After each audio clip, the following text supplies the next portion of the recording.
하나님 아버지, 이 시간에 예수 그리스도께서 우리를 위해서 이 땅에 오시고 십자가의 피 흘리심으로 우리를 구속하신 그 사랑에 감사를 드립니다. 아버지 하나님, 아버지께서 우리를 이 세상에 보내주시고 또한 이 땅에서 저희들을 향하신 아버지의 크신 뜻을 이루게 해서 예수 그리스도 안에서 우리가 하나 된 하나님의 족속들로 통해서 하나님 아버지 시간의 종들을 통해서 아버지의 뜻을 이루는 귀한 시간이 되게 하옵소서. 아버지 종의 입술을 주관하여 주시옵소서. 종은 아무것도 알지 못하나 성령께서 인도하여 주시옵시고 말씀이 아버지의 마음을 그대로 전할 수 있는 귀한 말씀의 시간 되게 하옵소서. 아버지 하나님, 영광 받으시는 귀한 시간 될 줄로 믿사옵고 살아계신 예수님의 이름으로 기도드립니다. 아멘. 반갑습니다. 말씀을 준비하면서도 참 고민을 많이 했어요. 근데 살아계신 아버지께서 포도원에 포도나무 한 그루를 심었어요. 그 포도나무의 이름이 무엇이냐면 예수 그리스도입니다. 포도나무를 심으시고 아버지께서는 그 포도나무를 보시고 기뻐하십니다. 그리고 그 포도나무가 있는 목적이 있습니다. 포도나무는 열매를 맺는 것이 그 포도나무의 일입니다. 오늘 말씀을 통해서 성경에는 포도나무가 많이 나와요. 예수님이 사시는 그 이스라엘 시대에는 포도나무를 비롯해서 감람나무, 무화과나무가 성경이 많이 기록되어 있습니다. 그냥 그렇게 흔한 나무라는 거죠. 우리나라 시골에 살구나무, 대추나무 같이 많이 있었다는 것입니다. 이스라엘 사람들은 그 나무에 대해서 잘 알고 있습니다. 우리가 감나무 시골에 가면 여러 가지 나무들이 많이 있습니다. 농부가 그 나무를 심을 때는 수고하고 열심히 가꿉니다. 그 목적은 무엇이냐면 열매를 거두기 위해서 나무를 심습니다. 우리 살아계신 아버지 하나님께서 포도나무를 한 그루 포도원에 심으시고 그 열매를 맺기를 기다려 주시고 계십니다. 예수님이 포도나무면 그 가지에 열매가 맺어요. 우리가 보통 그 열매 맺는 과정을 보면 그렇습니다. 나무가 열매를 맺기 위해서 봄에 싹이 나고 그 다음에 그 가지가 이렇게 쑥 연한 가지가 나와요. 그 연한 가지에서 꽃이 피고 거기에 열매를 맺어요. 그냥 예전에 있던 묵은 가지에서 열매를 맺을 수가 없습니다. 예수님께서 포도나무 되시고 우리가 가지입니다. 예수님이 붙어있는 가지예요. 이 가지는 스스로 열매를 맺을 수가 없어요. 가지는 그냥 나무에 붙어 있을 때만 그 가치가 있습니다. 아버지께서 그 나무를 심으시고 그 포도나무의 열매 맺기를 기다리고 계세요. 농부 되시는 하나님은 그 열매에 목말라 계시다는 겁니다. 우리가 오늘날 어떤 열매를 맺고 있나요? 여러분들이 지금까지 다 여기는 이제 목사님들이니까 이 말씀에 대해서 너무 잘 아시리라 믿습니다. 그 열매를 맺기 위해서 여러분들도 많이 여기까지 수고하고 달려올 줄로 믿습니다. 그것이 어떤 열매든 간에 열매는 분명히 맺히게 돼 있어요. 그것이 좋은 씨를 뿌리든 나쁜 씨를 뿌리든 좋은 씨를 뿌렸을 때 좋은 열매를 거두고 나쁜 씨를 뿌리면 나쁜 열매를 거두게 돼 있어요. 생명 대신 예수 그리스도에게 붙어 있을 때 좋은 열매가 나오고 그 열매가 아주 극상품의 열매를 맺으려고 하나님은 보고 계신다는 거예요. 우리가 그런 극상품의 열매를 맺을 수 있는 그런 하나님의 사람들로 예수 그리스도에게 붙인 바 되었다는 거죠. 예수님께서는 참포도나무가 되시면서 우리에게 그 가지에 붙어 있으라고 말씀하세요. 예수님께 붙어 있으라고 말씀하고 계십니다. 열매를 맺는다는 말이 6번이나 나와요. 요한복음 15장 1절에서 8절 말씀은 하나님께서 하나님을 농부라고 표현하셨겠어요? 농부가 소망하는 것은 하루 종일 열심히 피땀을 흘립니다. 그 풍성한 열매를 거두는 것 말고는 농부에게는 다른 소망이 없어요. 아버지의 마음이 그렇다는 거예요. 아버지가 지금도 열매 맺기를 기다리고 있다는 거죠. 아멘. 쓸모없는 가지는 다 잘라버리라는 거예요. 아멘. 그것은 쓸모없게 열매를 맺지 못하는 가지예요. 더 많은 좋은 가지를 놔둠으로써 쓸모없는 가지를 다 쳐냄으로 인해서 그 가지에 좋은 가지에서 좋은 열매들이 주렁주렁 맺습니다. 우리가 포도를 보면 알잖아요. 포도의 그 가지에 송이가 얼마나 많이 달아요. 굉장히 많이 달아요. 빽빽하게 달려 있습니다. 근데 그 열매를 보면은요, 포도가 그 한 가지에도요, 크고 작고 그래요. 다 똑같지는 않더라고요. 우리가 그와 같이 예수님께 붙어 있음으로 해서 좋은 열매, 아름다운 열매를 맺을 때 아버지께 영광을 돌린다는 거죠. 포도나무는 그 가지는요, 그 나무에게서 영양분을 흡수해야 열매를 맺을 수가 있어요. 예수님께 붙어 있지 않고는 열매를 맺을 수가 없다라는 거죠. 그분에게서 우리가 좋은 영양분을 받고 은혜를 받고 말씀을 듣고 그 다음에 기도를 두고 하나님께서 주시는 여러 가지 많은 은혜들이 있습니다. 그걸 맺기 위해서 우리는 기다리고 또 기도하고 인내하고 달려가는 것입니다. 저와 여러분은 예수님이 기르시는 포도나무의 가지입니다. 지금 예수님께 내가 붙어 있어요. 예수님은 우리를 통해서 열매 맺기를 지금도 목말라 하십니다. 누가복음 13장 17절 말씀에 보면 과수원지기가 이르되 내가 3년을 와서 이 무화과 나무의 실과를 보아되 얻지 못하니 찍어버리라. 어찌 땅만 버리느냐. 열매 맺지 못하는 가지는 나무는 찍어버리라고 하십니다. 아버지는 인내하시고 지금도 계십니다. 우리가 부족한 거 다 아세요. 내가 무슨 열매를 맺는지, 좋은 나무는 좋은 열매를 맺을 것이고 나쁜 나무는 나쁜 열매를 맺을 것입니다. 그 3년이라는 세월을 기다려줬어요. 아버지께서 지금도 우리를 기다리고 계십니다. 열매 맺기를.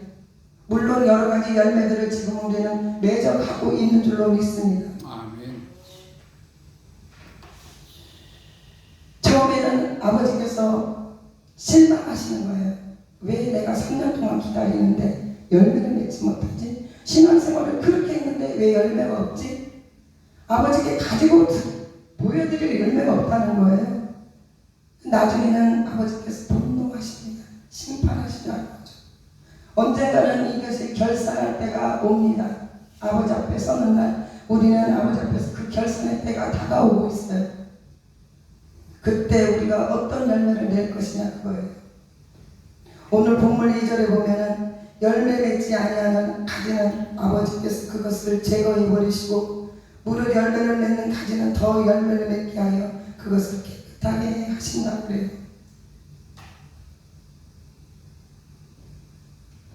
마가복음 11장 12절에서 14절에 보면 예수님께서 잎이 무성한 무화과 나무에게 열매를 찾습니다. 잎만 무성한 그 무화과 나무 열매에서 그런데 열매가 없자 무화과 나무를 저주하십니다. 정말 무서운 거예요. 내가 어떤 나무인가? 아버지 진짜 예수님이 보시고 열매를 구하는데 열매를 구하도 찾지 못한다면 제거해 버리신다는 거죠. 저주하셨어요? 말라 비틀어집니다. 우리는 두려움으로 예수 그리스도 앞에 우리의 모든 것들을 다해서 아름다운 열매를 맺어야 될 줄로 믿습니다. 아멘. 하나님은 왜 그렇게 열매에 목말라 하실까요? 우리는 본래 열매를 맺지 들포도나무였어요. 들포도나무였지만 그 들포도나무가 찍혀 불에 던져져 마땅한 존재들이었습니다. 그러나 아버지 하나님이 예수님의 참포도나무를 이 땅에 보내주셔서 우리로 그 가지의 나무의 접붙임을 받게 됐어요. 들포도나무가 열매 맺지는 아무 쓸모없는 그 가지가 참포도나무 가지가 되게 하셨습니다. 예수 그리스도로 인해서 우리는 그 가지에 붙게 거예요. 다시 참 포도나무의 가지가 됐어요. 그리고 열매를 기대하고 있습니다. 하나님께서 우리를 택하시고 구원하신 목적이 열매를 얻기 위해서입니다. 아멘. 오늘 본문에 잘 그것을 말해주고 있습니다. 그렇다면 그 가지들이 쓸모없는 가지들을 쳐내겠어 무엇? 내가 깨끗해져야 된다는 거예요. 우리가 불필요한 것들이 너무 많이 가지고 있습니다. 쓸모없는 것들이 우리 육신 속에 산 속에 너무 많이 가지고 있어요. 저 역시도 마찬가지고 그것들을 깨끗이 잘라내고 정말로 아름다운 튼실한 가지가 됐을 때 그곳에는 정말 아름다운 열매들이 주렁주렁 맺힐 수 있다는 거죠. 하나님께서 우리를 택하시고 구원하신 목적이 열매를 얻기 위해서라고 말씀하고 계세요. 요한복음 10장 16절에 너희가 여기 말씀이 그대로 나와 있죠. 너희가 나를 택한 것이 아니요 내가 너희를 택하여 세웠나니 이는 너희로 가서 열매를 맺게 하고 또 너희 열매가 항상 있게 하여 내 이름으로 아버지께 무엇을 받든지 다 받게 하려 하니라고 말씀하고 있어요. 택하여 세웠다는 이유는 뭐냐면 너희로 가서 열매를 맺기 위해서 그렇게 하셨다는 거예요. 그리고 그 열매가 항상 있게 하기 위해서. 그리고 예수님 말씀하세요. 내 이름으로 너희가 아버지께 무엇을 받든지 다 받게 하리라고 했어요. 아멘. 아멘. 그럼 열매를 맺는 조건이 있습니다. 무슨 조건이냐? 일단 열매는요, 땅의 토양이 좋아야 돼요. 토양이 좋아야 되고, 이제 그 나무를 이렇게 밭을 다 보면 걸음을 쫙 줍니다. 그리고 거기다가 땅을 파고 나무에 이게 나무를 심습니다. 그러면은 그 토양이 좋은 밭에서는요, 나무가 잘 자라요. 아름답게 자라요. 우리가 은혜의 토양, 예수 그리스도의 토양, 예수의 생명에 우리가 심겨졌어요, 지금. 그러면 그곳에서 무엇이 나와야 되냐? 아름다운 열매가 나와야 돼요. 하나님이 기뻐하시는 열매가 되어야 된다는 거죠. 내 모습이 지금 하나님이 기뻐하시는 모습이라는 거죠. 열매에 목마르신 예수님께 아름다운 열매를 맺음으로써 주님의 마음을 시원케 해야 될 줄로 믿습니다. 아멘. 그러면 우리는 어떤 열매를 맺어야 할까요? 제가 열매에 대해서 여러 가지로 많이 찾아왔습니다.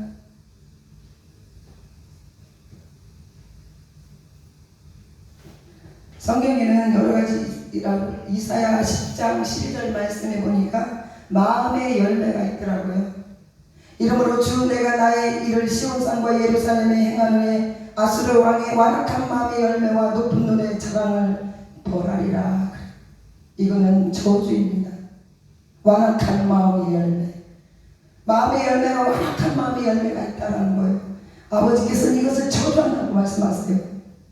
그리고 빛의 열매가 있습니다. 에베소서 5장 9절에 빛의 열매는 모든 착함과 의로움과 진실함이 있다고 말씀하고 있습니다. 아멘. 빛의 열매는 모든 착함과 의로움과 진실함이 있다는 거죠. 거짓이 없는 마음, 깨끗한 마음, 진실한 마음, 이게 빛의 열매라고 말씀하고 있어요. 로마서 6장 21절과 7장 5절의 말씀에 보면 사망의 열매가 있더라고요. 사망의 열매가 있어요. 너희가 그때 무슨 열매를 얻었느냐? 이제는 너희가 그 일을 부끄러워하나니 이는 그 마지막이 사망입니다.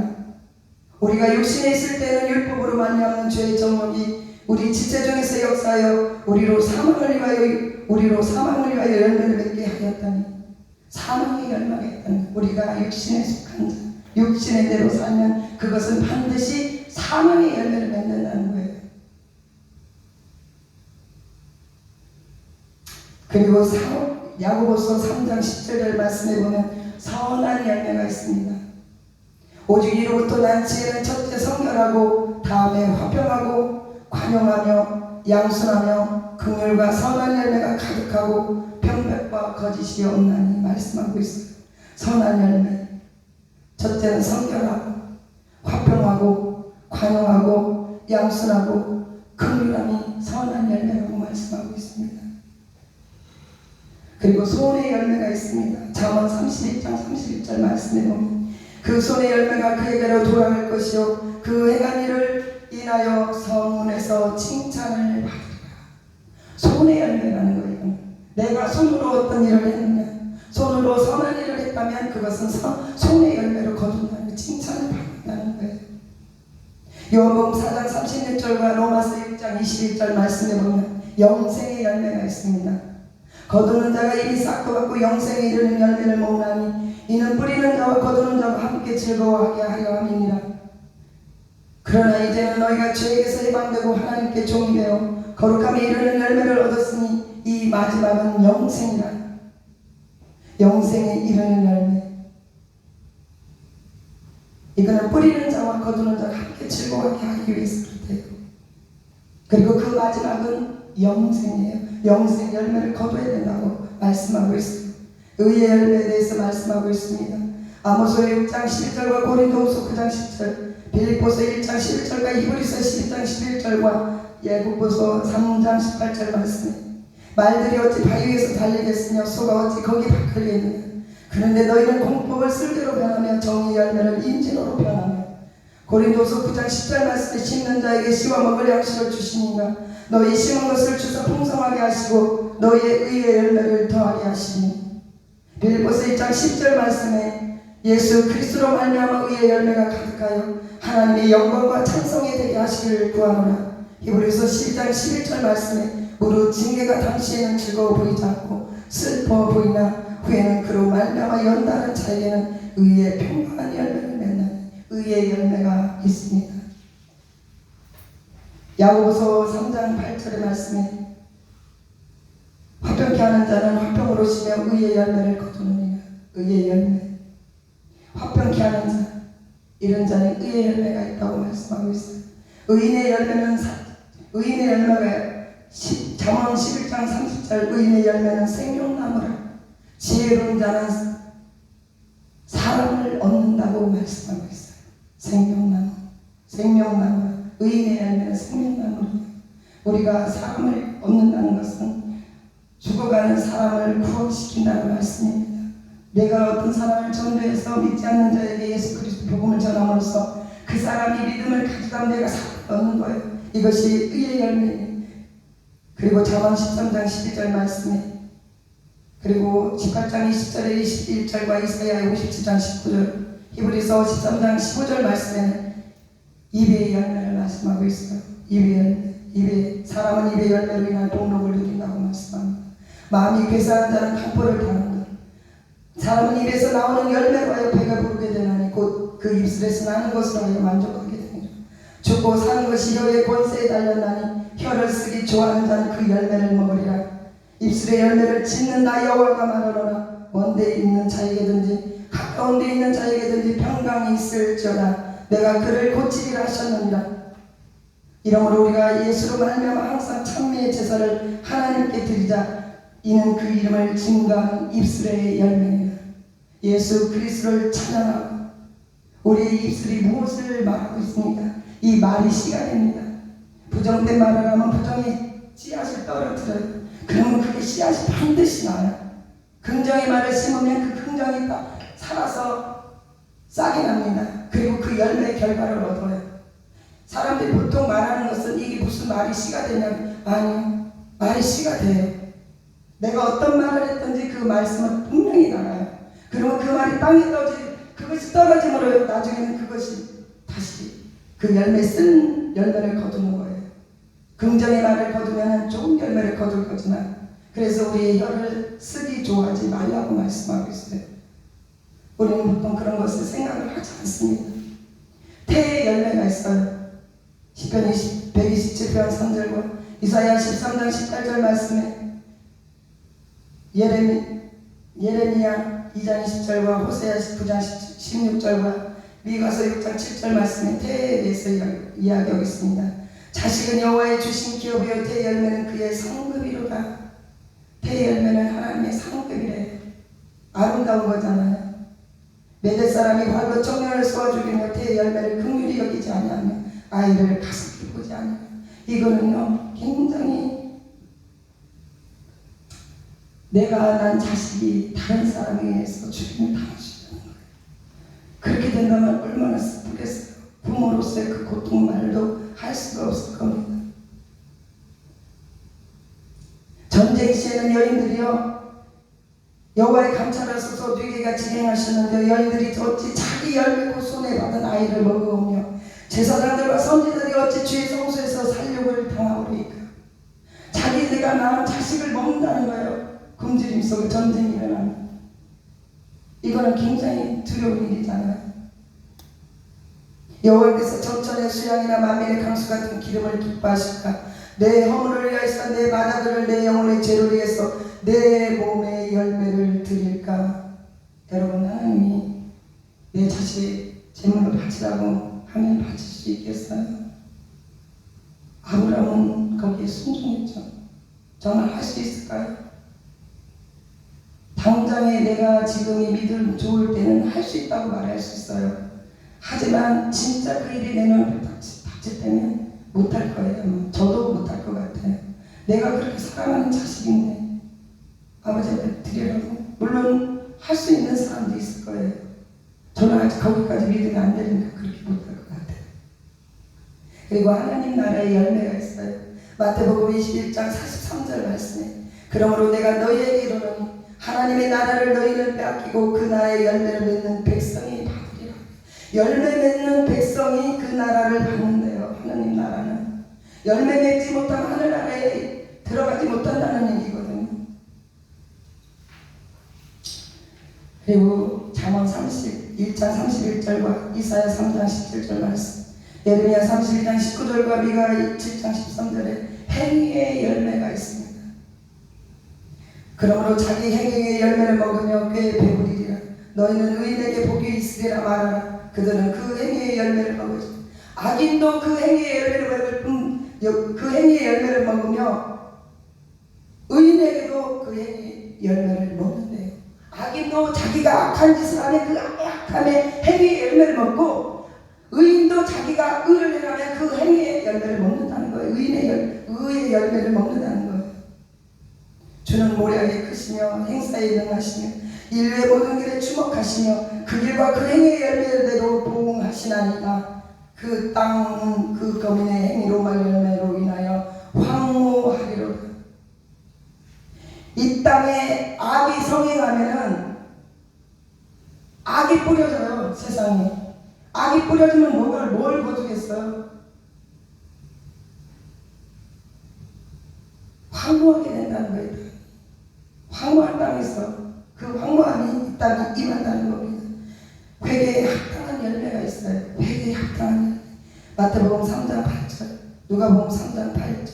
그러므로 회개에 합당한 열매를 맺고 속으로 아브라함이 우리 조상이라 말하지만 내가 너에게 이르노니 하나님이 능히 이 돌들로도 아브라함의 자손이 되게 하시리라고 말씀하셨습니다. 아버지께서 우리가 회개하지 아니하면 아버지 하나님께서는 우리를 천국으로 인도하실까요? 회개한 자만이 천국에 들어갑니다. 회개한 자만이 그 열매를 맺습니다. 합당한 열매. 누구에게? 하나님 예수 그리스도에게 합당한 열매를 맺는 거예요. 회개치 않고는요 주님 앞에 가까이 갈 수가 없어요. 내가 아버지와 관계에서 가까이 가려면 끼어있는 것이 없어야 되잖아요. 중간에 뭐가 없어야 되거든요. 이것이 끼어있어요. 더러움이 있으면 가까이 갈 수가 없어요. 그래서 우리는 반드시 그것을 치워버려야 됩니다. 그래야 하나님으로부터 우리가 아름다운 것을 받을 수가 있어요. 영적인 열매가 있습니다. 그러므로 회개에 합당한 열매를 맺고 너희가 나를 택한 것이 아니요 내가 너희를 택하여 세웠나니 이는 너희를 가서 과실을 맺게 하고 또 너희 과실이 항상 있게 하여 내 이름으로 아버지께 무엇을 구하든지 다 받게 하려 함이니라. 아버지께서 약속하십니다. 무엇을 약속하시나요? 회개하면, 회개할 때 너희가 나를 택한 것이 우리가 하나님을 택한 것은 아니잖아요. 내가 하나님을 택한 것이 아니고 내가 예수님을 택하여서 믿은 건 아니에요. 어떻게 보면 그렇게 생각할 수도 있겠지만 아닙니다. 예수님이 우리를 택하셨고 우리를 불러주셨기에 우리가 이 자리에 있는 것입니다. 그러한 사람들은 무엇을 타든지 하나님이 다 허락하신다고 말씀하고 있어요. 응답해 주겠다고 말씀하고 있어요. 그러므로 형제들아 너희는 그리스도 몸으로 말미암아 율법에 대하여 죽임을 당하였으니 이는 다른 곧 죽은 자 가운데 살아나신 얘기라서 우리로 하나님을 위하여 열매를 맺게 하려 함이니라. 누구를 위해서 열매를 맺느냐? 예수 그리스도를 위해서 열매를 맺는 거예요. 예수님이 이 땅에 오신 목적이 무엇입니까? 아버지의 뜻을 이루기 위해서 왔어요. 아버지의 일을 하기 위해서 왔어요. 예수님은 자신을 희생함으로써 많은 영혼들을 구원합니다. 빌립보서 1장 11절 말씀에 예수 그리스도로 말미암아 의의 열매가 가득하여 하나님의 영광과 찬송이 되게 하시기를 구하노라. 주께 합당히 행하여 범사에 기쁘시게 하고 선한 일의 열매를 맺히게 하시고 하나님은 선한 열매를 맺게 원합니다. 사망의 열매가 있어요. 로마서 6장 21절 말씀과 율법으로는 사망의 열매를 맞아요. 우리가 육신에 속해 있으면 반드시 사망의 열매를 맺어요. 육으로서는 우리가 선한 열매를 맺을 수 없어요. 생명의 열매는 육에 속한 것이 아닙니다. 예수 그리스도 안에 있는 그 영생이 우리에게 있음으로 말미암아 그 열매가 맺히시는 것이죠. 그리고 마지막으로 하나님 나라의 열매가 있어요. 마태복음 21장 41절 43절 말씀에 그러므로 내가 너희에게 이르노니 하나님의 나라를 너희는 빼앗기고 그 나라의 열매를 맺는 백성이 받으리라 그래요.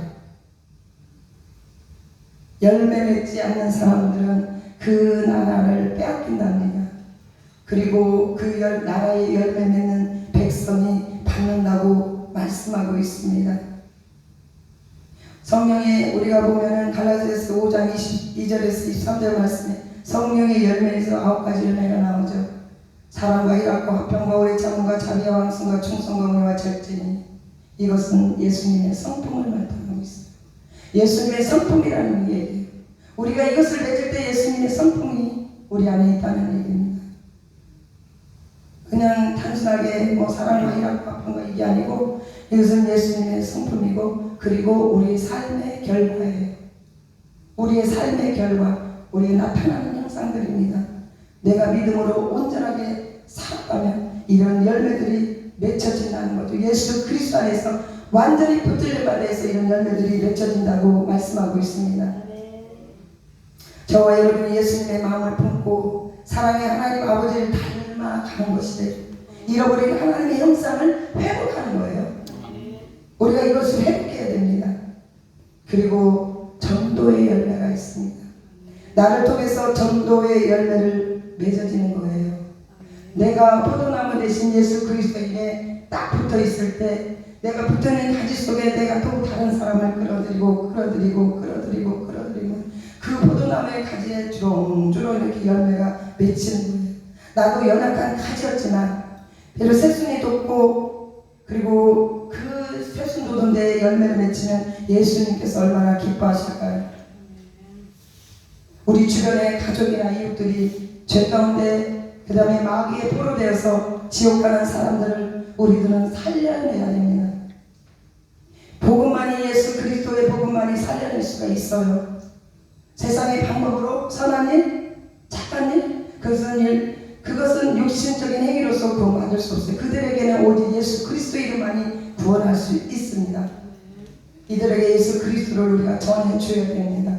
그래서 전도의 열매를 맺어야 할 것입니다. 여러분, 이웃들, 가족들 포기하지 마십시오. 그 사람들의 영혼을 우리에게 맡기셨습니다. 지금은 어렵고 힘든 시기입니다. 그렇잖아요. 전도하기 참 힘들어요. 받아들이지 않고요. 사람들이 얼마나 마음이 냉랭한지 모릅니다. 듣지 않으려고 그래요. 이렇게 가려서. 사람들의 마음이 완악해져 있기 때문에 복음을 전해도 잘 받아들이지 않아요. 그래도 우리는 포기하지 않고 아버지의 마음을 가지고 불쌍히 여겨서 그들에게 전해야 하는 것이 아버지의 뜻이에요. 이게 전도의 열매입니다. 그러면 어떻게 열매를 맺을까요? 참 포도나무이신 예수님께 우리는 꽉 붙어있어요. 절대 떨어지면 안 돼요. 어떤 일이 있어도 떨어지면 안 돼요. 열매는 가지에서 이렇게 열매를 맺지만 가지 스스로 아무것도 없을 때 제가 예수님께 떨어져 보세요. 무엇을 할 수 있을까요? 있을까요? 아무것도 할 수 없어요. 스스로 예수님께 붙어있기 때문에 내가 무엇인가 할 수 있는 거예요. 제가 이렇게 오면서 그걸 참 많이 느낍니다. 예, 우리 김경 목사님 만난 지 그렇게 많이 오래되지는 않았습니다. 목사님 만나면서 이렇게 집회 현장 이렇게 가면서 느끼는 것은 뭐냐면, 저도 나름 기도한다고 참 열심히 한 사람이거든요. 그런데 다니면서 보니까요, 제 자신을 보게 되더라고요. 너무 연약한 거예요. 아무것도 아니더라고요. 그러면서 아버지, 나는 이거밖에 안 되는군요. 나는 정말 이거밖에 안 되는 모습이군요. 내 힘으로는 아무것도 할 수가 없군요. 그렇게 하다 보니까 더 기도하게 돼요. 나의 방법이 아니라 아버지 뜻을 따라서 더 기도하고 구하고 자꾸 두드립니다. 왜? 내 힘으로 못해요. 아무것도 못하더라고요. 그래서 가지는 스스로 아무것도 할 수 없어요. 내가 예수님을 떠난 순간 그 가지는 버려진 거예요. 그것은 사람들이 밟히고 주워다가 불쏘시개로 쓰는 겁니다. 저는 시골에서 자랐기 때문에 나무 가지가요, 가을이나 이제 봄이 되면 새순이나 어때쯤 막 이렇게 그 죽은 가지들이 있어요. 그게 막 떨어져 나가요. 그리고 거기서 이제 그 떨어져 나간 것은 다 쓸모없는 것들이에요. 그 밟혀요. 주워다가 불에 사면 그만이에요. 근데 우리가 그 나무에 이렇게 예수 그리스도로 포도나무에 붙어있는 우리가 예수님께 떨어져서 나 스스로 난 잘할 수 있어, 예수님 없이도 할 수 있어, 그렇게 한다면요, 그 사람은 참 어리석은 사람이에요. 아직도 자기 자신을 모른다는 거죠. 우리는 한순간 순간순간 예수 그리스도 없이는 살 수가 없어요. 요한복음 15장 2절 말씀을 그렇죠. 물은 내게 붙어있어 열매를 맺지 않은 가지는 아버지께서 그것을 제거해버리시네. 제거해버린대요. 쓸모없다는 거죠. 맺지 못하는 게 그 가지가 쓸모없어요. 그거는 그냥 보기도 흉하고요. 다 그냥 떨어뜨려요. 그 열매를 맺기 위해서 이게 봄이 되면 농부들이 그걸 합니다. 이 가지치기를 해요. 열매를 잘 맺으라고. 그 옆으로 삐져나가는 그 토마토를 키우는 사람 보면 그래요. 이게 가지가 막 여러 가지만 나요. 그러면은요, 그 사람들은 탁탁탁 잘라요. 잘하는 그릇을 딱 잘라버려요. 그러면 그것들은 다 잘라지고 나머지 남아있는 데서 열매를 맺으면 굉장히 크게 심한 열매가 맺혀요. 그래가지고 열매도 굵고 그리고 이게 튼튼하게 열립니다. 그래서 그 가진 쓸모없는 것들은 그렇게 제거해서 그 열매를 맺게 하는 거예요. 우리 아버지께서 그렇게 하신다는 거예요. 열매 맺지 못하는데 네가 왜 필요하냐 그거예요. 다 그냥 쓸모없으니까 다 버려버리는 거예요. 포도나무에서 분리되는 가지는 이렇게 우리가 딱 나무를 이렇게 딱 꺾어보면요, 금방 이렇게 시들지 않아요. 근데 시간이 조금 지나면요, 점점 말라가요. 겉으로 보기는 좀 튼튼한 가지처럼 보이지만 잘려진 가지는 점점 이렇게 말라서 비틀어져요. 그래가지고 나중에는 다 말라 비틀어져요. 예수님을 떠난 사람은 이와 같다는 거예요. 내가 예수 믿고 지금까지 살아왔지만 우리는 끝까지 끝까지 천국 들어가는 데까지 이 예수님 붙어 있어야지 거기서 떨어져 나가면 안 되는 거예요. 우리 한 사람 구원받은 사람이지만 예수님께 붙어야, 그런 예수님께 붙어 있을 때만이 예수님으로부터 그 양분을 공급받아요. 생명력을 공급받아요. 왜? 그 뿌리에서 이렇게 양분이 올라오잖아요. 땅에 쫙 스면 그 양분을 거기서 쫙 빨아올리거든요. 우리가 예수님께 딱 붙어 있을 때 가지가 뭐를 할 수 있어? 가만히 붙어 있기만 하는데, 그럼 그 뿌리 나무 대신 그 원 가지로부터 예수님이 그 영양분이 쫙 공급해서 우리에게 그 가지까지 영향을 오거든요. 그때 열매를 맺히는 거예요. 이 은혜의 양분, 생명인 그런 양분을 받았을 때 생명 있는 열매를 맺는 겁니다. 아무리 잘난 사람도 자신의 능력으로 절대 열매를 맺을 수가 없습니다. 저와 여러분은 예수님께 붙어 있는 사람입니다.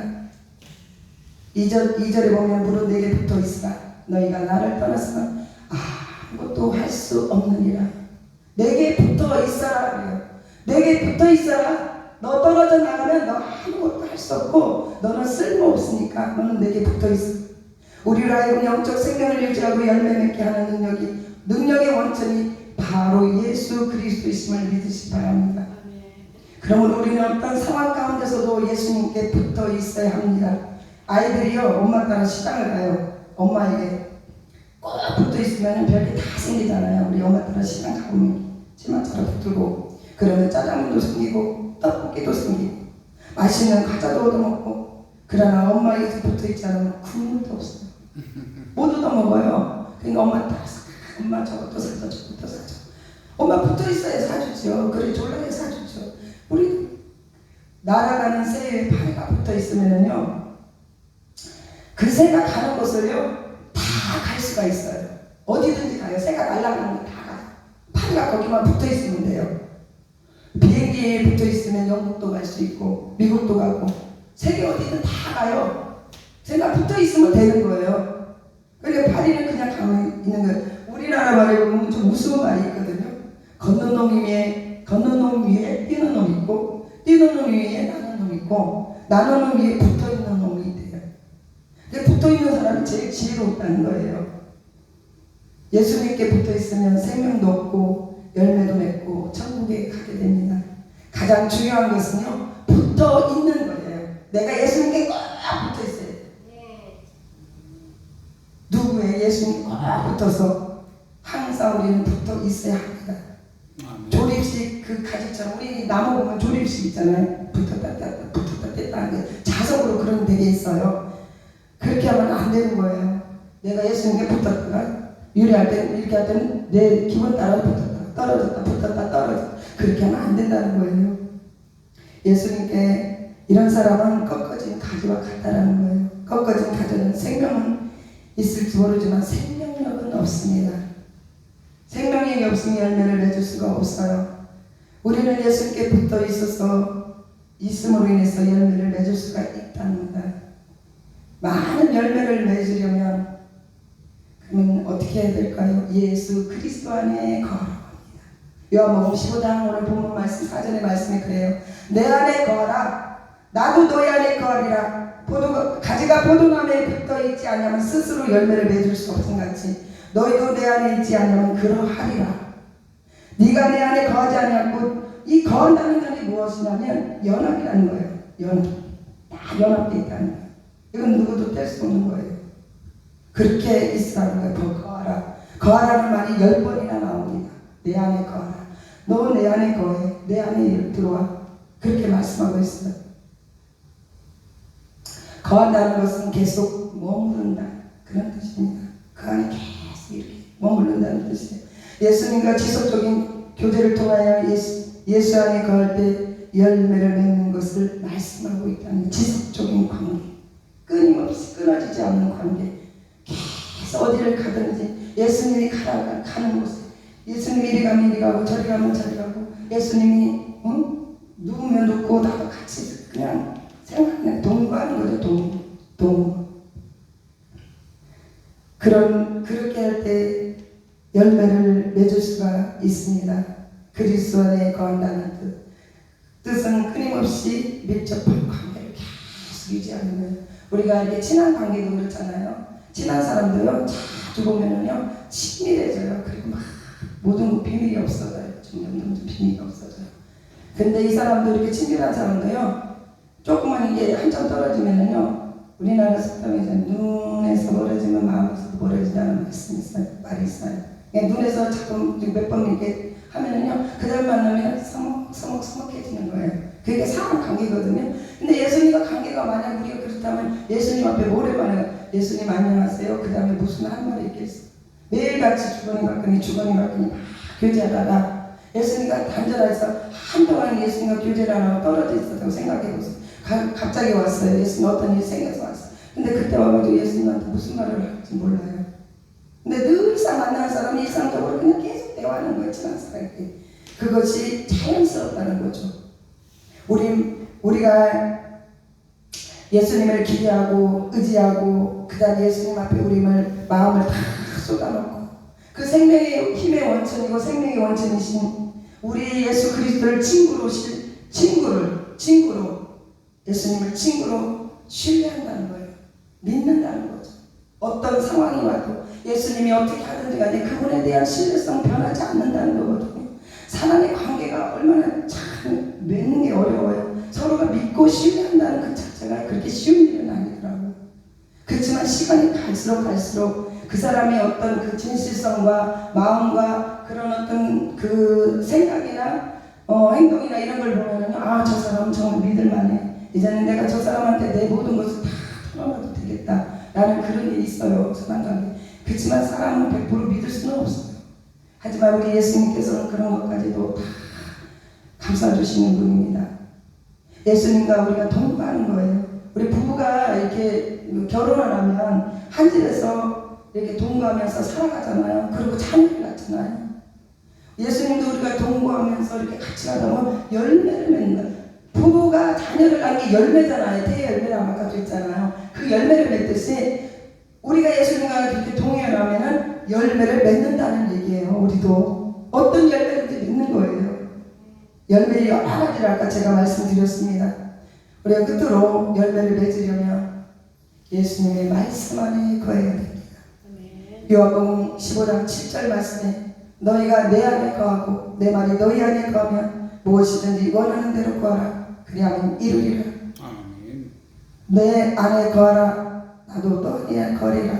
예수 안에 거한다는 것은 말씀 안에 거하는 것입니다. 예수님은 지금도 살아계셔서 말씀으로 역사하신다는 것을 믿으시기 바랍니다. 예수님의 말씀이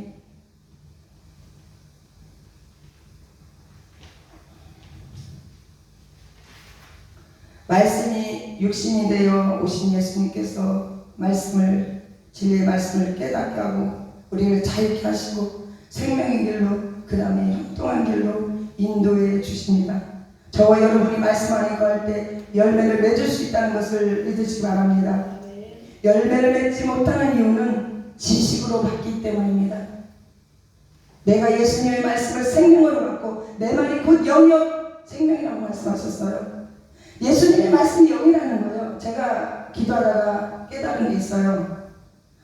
어떤 목사님이 기도를 할 때요, 그 입에서 나오는 그 말이 이 기도가요 파장을 오더라고요. 그냥 그대로 와요. 그래서 제가 영은 소리에 반응하는구나, 소리에 반응을 해요. 영이. 우리 김영 목사님이 집회에 오셨는데 처음 뵀을 때요, 강대상에서 기도를 탁 했는데 제가 앉아 있었어요. 그랬더니 기도를 탁 하는데요, 앉아있는 자리에서 막 이게 파장이 팍 오더라고요. 그래가지고 제가 이게 뭐지? 그랬었어요. 근데 그게 바로 영의 파장이에요. 소리가 진동으로 나가는 거예요. 팍 가요. 근데 그 진동에 내가 반응을 해야 되거든요. 반응을 해야 되는데 반응을 안 하면요, 내 영이 움직이지 않아요. 영은 소리에 반드시 그 반응하게 돼 있어요. 그래서 앞에서 기도할 때요, 내가 마음을 열고 그 같이 막 거기에 이렇게 할 때요, 그것이 딱 들어가는 거예요. 엄청 중요한 겁니다, 이거. 저와 여러분이 말씀 안에 갈 때 열매를 맺을 수 있다는 것, 그리고 우리는 말씀으로 받아 마음에 거하게 해야 됩니다. 하나님의 말씀은 살았고 운동력이 있어서 구원에 이르게 하는 지혜가 있게 되며 죽은 자를 살리고 어둠을 밝히는 빛이 되고 생명의 씨요 영혼의 양식이고 죄를 깨뜨리는 방망이요 좌우의 날성검이라고 말씀하고 있습니다. 좌우의 날성검이 얼마나 예리합니까? 양쪽날. 그것이 이게 지나갈 때 모든 것이 다 그 하나님의 말씀이 그렇다는 것. 혼과 영과 관절과 골수를 찔러서 쪼갠다고 그랬어요. 우리 모든 것을 다 찔러 수술한다는 거예요. 말씀이 들어가면 다 뒤집어 수술한다는 얘기예요. 그래서 우리가 말씀 안에 거해야 된다는 거죠. 예수님의 말씀이 생명이고 그게 영이란 말이에요. 예수님 입에서 나오는 말씀이 영이란 말이에요. 이런 말씀이 우리 안에 거할 때 열매를 맺게 되는 것입니다. 만약에 저와 여러분이 설교를 하나님의 음성을 듣지 않고, 설교를 하나님의 음성으로 듣지 않고 지식으로 듣고 감상만 하고 지키지 않는다면, 그리고 은혜만 받고 순종하지 않고 실천하지 않는다면 말씀 안에 거하지 않고 예수 그리스도를 마음에 모시지도 않는 거고 말씀대로 살지 않는 것이에요. 내가 지식은 우리 다 알잖아요. 목사님들이니까 성경 말씀 다 알아요. 모르는 분이 어디 있어요? 다 알지. 나도 알아. 제일 죄송합니다 이런 말해서 제일 저런 게 뭐냐면요, 목사님들 앞에 다 저도 이렇게 해보지만 목사님들이 제일 앉아있는 모습을 보면서 제가 느끼는 것이 많이 있습니다. 목사님들 판단하는 게 많아요. 어떻게 설교하나 저런 것이 말이지, 그런 것들이 많이 알게 되더라고요. 근데 우리가 어떤 사람이 설교를 하든 설교를 잘하든 못하든 그게 관계가 없어요. 하나님의 말씀이 선포대에 들어갈 때는 내가 그 말씀을 하나님의 말씀으로 받으면 그 사람의 역사가 일어난다는 거죠. 지금요, 성경 공부 많이 하면요 다 알아요. 성경 공부를 많이 하는 게 중요한 게 아니라는 거죠. 말씀대로 우리가 그 생명의 말씀을, 영의 말씀을 내 것으로 받아들여서 순종하고 살아간다면 우리에게는 아름다운 열매들이 많이 그쳐질 겁니다. 유대인들이 예수님의 말씀을 듣지 않았고 그들은 말씀을 마음속에 두지 않았어요. 예수님의 말씀을 들을 때마다 그들은 이를 갈았어요. 그리고 돌로 치려고 했습니다. 오늘날에는 그런 사람들이 없을까요? 예수님 얘기하면 싫어하는 사람 많아요. 예수 믿던 사람도 예수님을 떠나면은요 굉장히 마음이 강팍해집니다. 그래가지고 전하면은요 오히려 안 믿는 사람보다 더 힘들어요. 그런 사람은 돌이키기가 그렇게 힘들어요. 왜 그 마음이 그렇게 강팍해졌는지.